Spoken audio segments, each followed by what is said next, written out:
लाइसको video लिएर आउने क्रममा आज भने नेप्से अपडेटको बारेमा भिडियो लिएर आएको छु। भिडियोलाई कस्तो लाग्छ लाइक कमेन्ट सब्सक्राइब गर्नुहोला।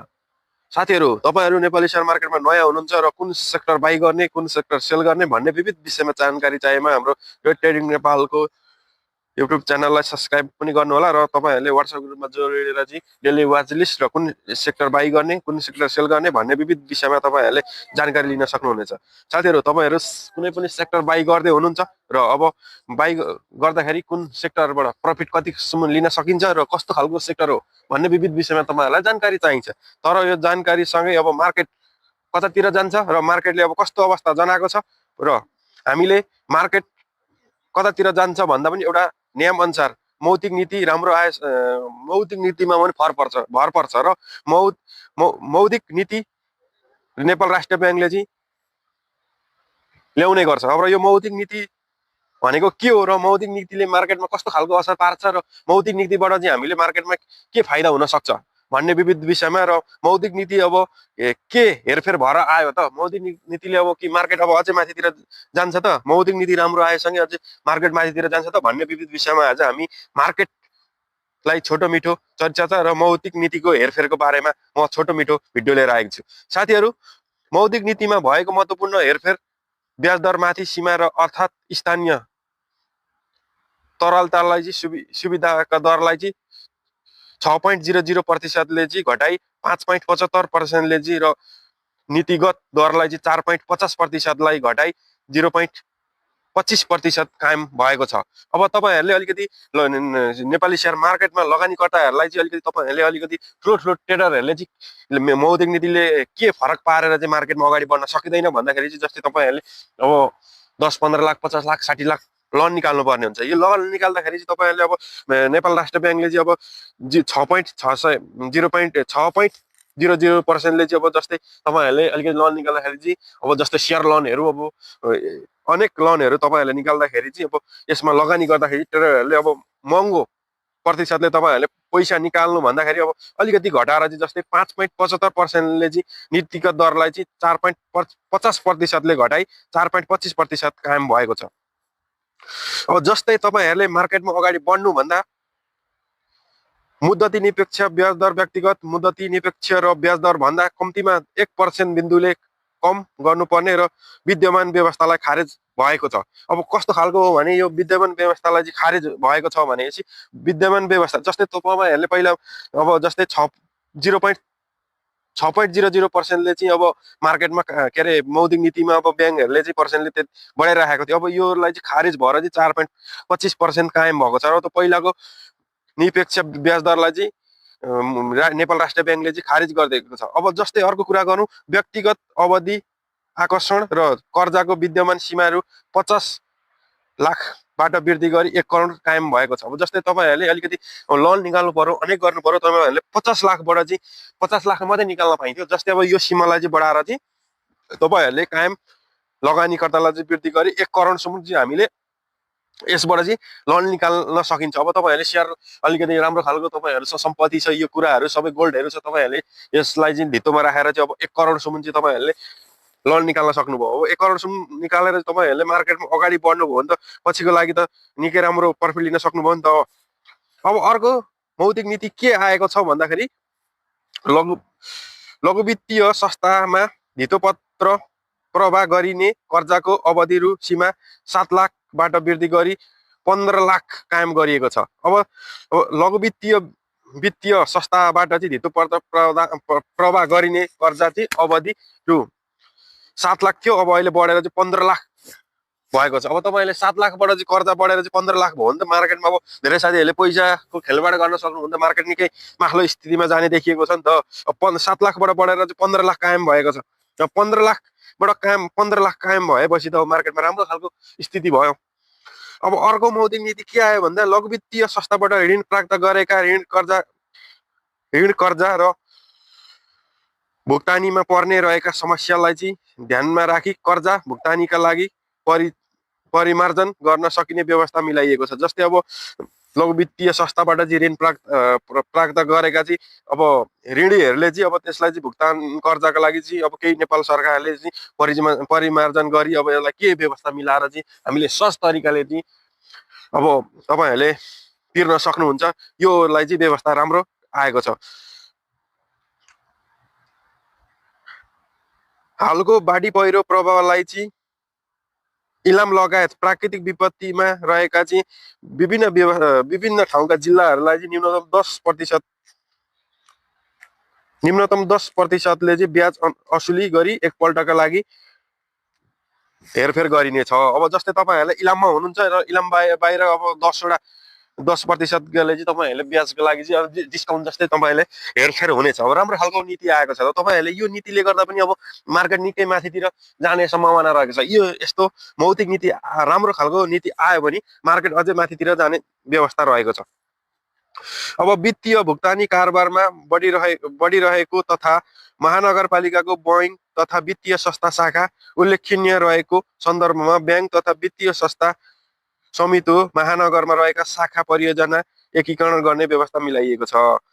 अब जस्तै महानगरमा रहेका चाहिँ विभिन्न नेपाल वित्तीय संस्थाहरूलाई चाहिँ धेरै खालका शाखाहरूलाई चाहिँ एकै ठाउँमा चाहिँ ल्याएर मिलाएर चाहिँ अब राम्रो खालको लगानी शाखा योजना र समीकरण मिलाएर चाहिँ एक ठाउँबाट चाहिँ राम्रो खालको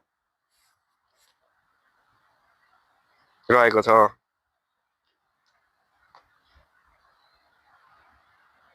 अब अर्को हामी कुरा गरौँ, बारुण हाइड्रो पावर कम्पनी लिमिटेडले चाहिँ हाल कायम चुक्ता पुँजीमा चाहिँ 4.75%ले बोनस र कर परियोजनाका लागि 0.25%ले नगद लाभांश दिने र कुल 5%ले लाभांश दिने घोषणा गरेको छ। कति साथीहरूले चाहिँ सेकेन्डरी मार्केटमा चाहिँ यो बारुण हाइड्रो पावर लिमिटेड चाहिँ हाल तपाईँहरूले सेकेन्डरी मार्केटमा बाई गरेर राख्नु भएको थियो र तल्लो लेभलमा बाई गरेर चाहिँ माथिल्लो लेभलमा राम्रो खालको प्रफिट लिनको लागि तपाईँहरूले बाई गरेर राख्नु भएको थियो भने यसको निकै राम्रो अपडेट आएको छ। र बारुण हाइड्रो पावर लिमिटेडले चाहिँ लगभग 4.75%ले चाहिँ बोनस सेयर, अब कति साथीहरूले चाहिँ कति लाखको तपाईँहरूले बाई गर्नु भएको थियो भने अब यसले चाहिँ 4.75% लाभांश दिने घोषणा गरेको छ र 5%ले पनि लाभांश दिने घोषणा गरेको छ। अब यो निकै राम्रो अपडेट आएको छ र तपाईँहरूले कति साथीहरूले मार्केटमा यो बारुण हाइड्रो पावर लिमिटेड चाहिँ बाई गरेर राख्नु भएको थियो भने अब निकै राम्रो प्रफिट लिने सम्भावना रहेको छ। साथीहरू अब तपाईँहरूलाई मैले नेप्से अपडेटको बारेमा जनाएँ। अब अर्को हाम्रो रहेको छ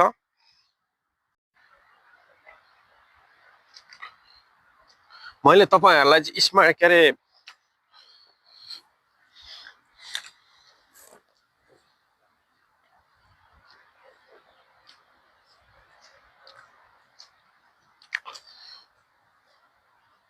साथीहरू तपाईँहरूले नेपाल राष्ट्र ब्याङ्कले चाहिँ ल्याएको मौद्रिक नीतिको बारेमा मैले छोटो मिठो जानकारी दिएँ। अब भने म तपाईँहरूलाई एउटा अर्को हाम्रो विषयवस्तु रहेको छ।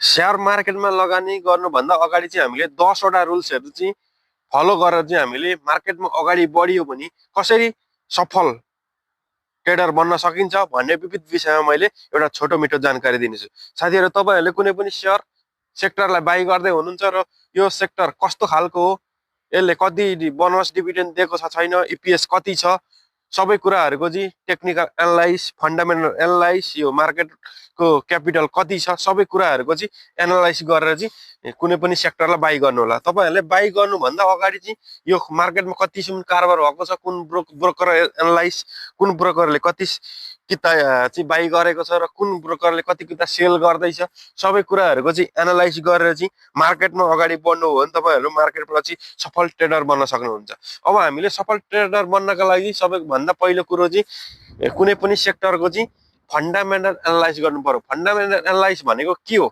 भन्ने विषयमा तपाईँहरूलाई जानकारी चाहिएमा भिडियो चाहिएमा तपाईँहरूले भिडियोमा कमेन्ट गर्न सक्नुहुन्छ। अब सर्वप्रथम हामीले बेसिक प्राइमरी लेभलमा कुनै पनि सेक्टरलाई बाई गर्नुभन्दा अगाडि चाहिँ बाई गर्नुभन्दा अगाडि चाहिँ त्यो सेक्टर कस्तो खालको सेक्टर हो, सबै कुराहरूको इपिएस कति छ, पी रेसियो कति छ, मार्केटमा कतिसम्म कारोबार हुँदैछ, फन्डामेन्टल एनालाइज गर्नुपर्ने हुन्छ।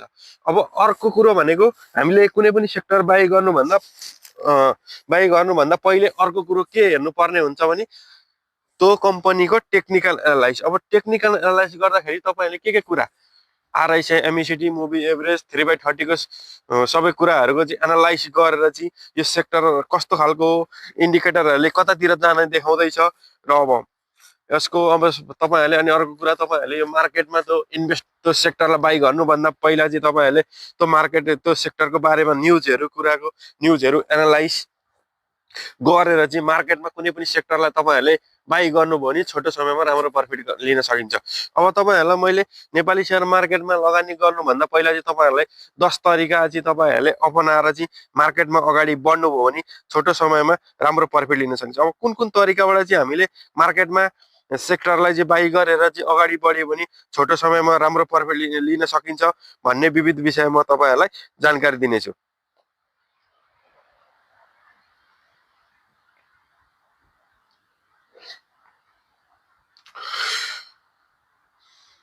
अब हामीले मार्केटमा लगानी गर्नुभन्दा पहिला चाहिँ धैर्यता हुनु पर्यो। कस्तो खालको सफल लगानीको लागि चाहिँ हामी चाबी जस्तै हुनु पर्यो। सफल लगानी बन्नको लागि चाहिँ तपाईँहरूले छिटो समयमा धनीको सपना नदेखि चाहिँ अब छोटो समयमा धनीको सपना नदेखि चाहिँ लङ टर्म इन्भेस्ट गरेर चाहिँ तपाईँहरूले अब 2-3 वर्षको लागि 2 वर्षदेखि 5 वर्षको सम्मको लागि तपाईँहरूले मार्केटमा लगानी गरेर चाहिँ प्रफिट लिन सक्नुहुन्छ।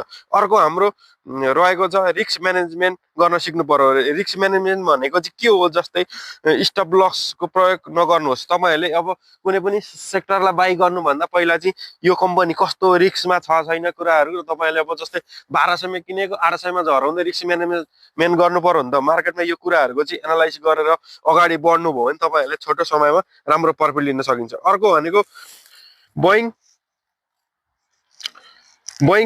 ब्याज मात्रमा चाहिँ भर पर्नु भएन। तपाईँहरूले ब्याङ्कको ब्याजमा मात्रै भर्नु भएन र फन्डहरूमा चाहिँ तपाईँहरूले निश्चित लगानी गर्नु पर्यो। धेरै तरिकाहरूको चाहिँ अपनाएर मार्केटको पोलिसी र मार्केट अपडेटको बारेमा अब कन्ट्रोल वर्सन ग्रिन सिग्नल यो कुराहरूको चाहिँ एनालाइज गरेर चाहिँ मार्केटमा अगाडि बढ्नुभयो भने तपाईँहरूले छोटो समयमा राम्रो प्रफिट लिन सक्नुहुनेछ। हेलो एभ्रिवान, म रोहित। नेपाली सेयर मार्केटको आइपिओ, एफपिओ, राइड सर र टेक्निकल एनालाइसिसको भिडियो लिएर आउने क्रममा आज भने सेयर मार्केटमा स्मार्ट तरिकाले चाहिँ नेपालमा पैसा बढाउन चाहिँ 10 स्मार्ट तरिकाले चाहिँ हामीले सेयर मार्केटमा रिस्क एन्ड रिटर्न समेटेर चाहिँ हामीले कसरी काम गरियो भने सेयर मार्केटबाट अगाडि बढ्न सकिन्छ भन्ने विविध विषयमा मैले एउटा छोटो मिठो भिडियो लिएर आएको छु। भिडियोलाई अन्तिमसम्म हेर्नुहोला। साथीहरू, तपाईँहरू सेयर मार्केटमा लगानी गर्नुहुन्छ र अब तपाईँहरूले चाहिँ नेपालमा पैसा बढाउने चाहिँ 10 स्मार्ट रुल्सहरू चाहिँ तपाईँहरूले फलो गर्नुभयो भने सेयर मार्केटबाट हामीले छोटो समयमा राम्रो प्रफिट लिन सकिन्छ। साथीहरू, सर्वप्रथम कुरा गरौँ नेपाली सेयर मार्केटमा चाहिँ 10 स्मार्ट तरिकाले चाहिँ हामीले मार्केटमा लाग्यो भने जोखिम र प्रतिफल रिस्क एन्ड रिटर्नको विकल्पलाई चाहिँ समेटेर नेपाल स्टक एक्सचेन्ज नेम्सेमा हामीले लगानी गरियो भने फाइदा दीर्घकालीन जोखिममा प्रतिफल दिने सम्भावना बढिरहेको हुन्छ। साथीहरू, कसरी राम्रो वित्तीय अवस्था र बलियो व्यवस्था भएका कम्पनीहरूलाई चाहिँ हामीले सेयर मार्केटमा अनुसन्धान गरेर चाहिँ म्युचुअल फन्ड जस्ता राम्रा खालका सेक्टरहरूलाई चाहिँ तपाईँहरूले एनालाइज गरेर मार्केटमा बाई गर्नुभयो भने यसबाट पनि तपाईँहरूले दीर्घकालीन फाइदा हुन्छ।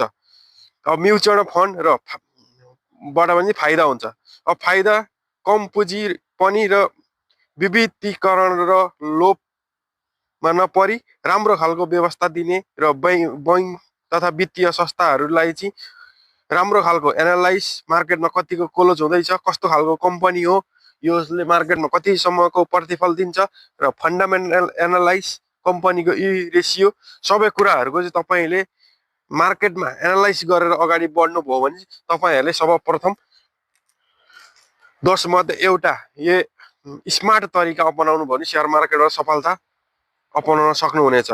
अर्को रहेको छ हाम्रो स्थानीय निरपेक्ष भनेको चाहिँ कस्तो भने एउटा फन्ड हो। यो फन्ड भनेको चाहिँ जस्तै फिक्स डिपोजिट। तपाईँहरूले फिक्स डिपोजिट भनेको चाहिँ एउटा निश्चित र सुरक्षा प्रतिफलमा हुन्छ। एउटा चाहिँ जोखिमबाट चाहिँ तपाईँहरूले कम हुनुहुन्छ यो फिक्स डिपोजिट राख्नुभयो भने। जस्तै तपाईँहरूले कसरी हामीले भने राष्ट्रिय वाणिज्य ब्याङ्क वा विकास ब्याङ्कहरूमा एक निश्चित अवधिका लागि मात्रै तपाईँहरूले पैसा यसमा चाहिँ जम्मा गर्नुपर्ने हुन्छ र सरकारी ऋणबाट चाहिँ गभर्मेन्टको बिलहरू अब जस्तै त्यसमा चाहिँ एउटा तपाईँहरूले निश्चित फन्डमा पैसा राख्नुभयो भने यसबाट जोखिमबाट पनि बच्न सक्नुहुन्छ। कसरी यसबाट हामी जोखिमबाट बच्न सकिन्छ भन्दाखेरि तपाईँहरूले जस्तै अब तपाईँहरूसँग 5 लाख रुपियाँ पैसा छ, अब के अरे फिक्स डिपोजिटमा पैसा अब 3 लाख रुपियाँ राख्नुभयो, अरू कुनै सेयर मार्केटमा लगानी गर्नुभयो, राम्रो खालको सेक्टरलाई ट्रेड गर्नुभयो। ट्रेड गर्दाखेरि चाहिँ तपाईँहरूले अब जस्तै सेयर मार्केटमा डुब्नुभयो भने त फिक्स डिपोजिटबाट चाहिँ तपाईँहरू डुब्न सक्नु भएन नि त। यसबाट तपाईँहरूले प्रफिट लिन सक्नुभयो फिक्स डिपोजिटबाट। अब कसरी नेपाल राष्ट्रिय ब्याङ्क मार्फत जारी हुने दीर्घकालीन सरकारी ऋणमा लगानी गर्न घर तथा जग्गा रियल इस्टेटमा चाहिँ अब तपाईँहरूले जस्तै अब तपाईँहरूले कि पैसा कमाउनको लागि नेपाल सरकारबाट ऋण पत्रमा तपाईँहरूले लगानी गर्नु पर्यो कि कुनै पनि जग्गामा अब तपाईँहरूले गोल्डहरूमा लगानी गर्नुभयो भने यसबाट पनि तपाईँहरू फाइदामा जान सक्नुहुन्छ। अब हामीले कस्तो हो भने दीर्घकालीन सम्पत्ति मूल्य वृद्धि र भाडामा नियमित आम्दानीको सम्भावना बढिरहेको छ। अब जस्तै तपाईँहरूले राम्रो खालको घर बनाउनु हो लगानी गरेर, त्यो घर चाहिँ तपाईँहरूले कुनै पनि अब जस्तै अफिसहरूमा तपाईँहरूले भाडामा दिनुभयो, त्यसबाट पनि तपाईँहरूले मनी आर्जन गर्न सक्नुहुनेछ। अब जस्तै अब अर्को अहिले हामीले रहेको छ कि तपाईँहरूले जग्गा पैसा कमाउनको लागि कि जग्गा किन्नु पर्यो, कुनै घर घडी रियल इस्टेटमा लगानी गर्नु पर्यो कि अर्को गोल्ड इन्भेस्ट गर्नु पर्यो, तपाईँहरूले सुनमा लगानी गर्नुभयो। अहिले सुनमा लगानी गर्दा चाहिँ फाइदा। मौद्रिक नीतिमा र अर्थतन्त्र सङ्कटको समस्यामा पुँजीको सुरक्षाका लागि चाहिँ तपाईँहरूले अब जस्तै सेयर मार्केटमा लगानी गर्नका लागि तपाईँले अब नेपालमा राजनीतिक मौद्रिक नीति सबै कुराहरू चाहिँ अपनाएर चाहिँ तपाईँहरूले मार्केटमा सेयर मार्केटमा लगानी गर्नुपर्ने हुन्छ भने तपाईँले अहिले जस्तै गोल्डमा लगानी गर्नुभयो भने पछिको लागि चाहिँ अब लङ टर्मको इन्भेस्टको लागि चाहिँ पछिको लागि राम्रो हुन्छ। अब जस्तै कसरी इन्भेस्ट हुन्छ भन्दा भौतिक सुन खरिद गर्न तथा सुनको प्रमाणपत्र गोल्ड स्टेट आफ्नो व्यवसाय इन्भेस्ट बिजनेसको लागि पनि तपाईँले उच्च प्रतिफल पाउन सक्नुहुन्छ सुनबाट। अब जस्तै तपाईँले सानो व्यवसाय स्मार्ट अफ नयाँ उद्योग पुँजी आफ्नो पुँजी र समयमा लगानी गर्ने र शिक्षा सिपको विकल्प चाहिँ तपाईँले एजुकेसन स्किल डिपार्टमेन्ट भनेको चाहिँ जस्तै तपाईँले अब यसमा चाहिँ गोल्डमा अब कि अब सानो खालको बिजनेस गर्नु पर्यो पैसा कमाउनको लागि कि अब गोल्डमा कि राम्रो खालको सेयरमा तपाईँहरूले बाई गर्नुभयो भने पछिको लागि राम्रो फाइदा हुन सक्छ।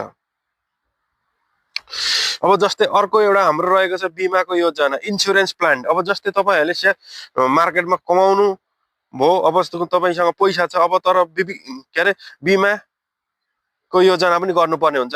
जस्तै इन्सुरेन्स प्लान भनेको चाहिँ यो कस्तो खालको हो भने इन्सुरेन्स प्लान भनेको चाहिँ फाइदा जीवन जोखिम व्यवस्था र निश्चित समयपछि बचत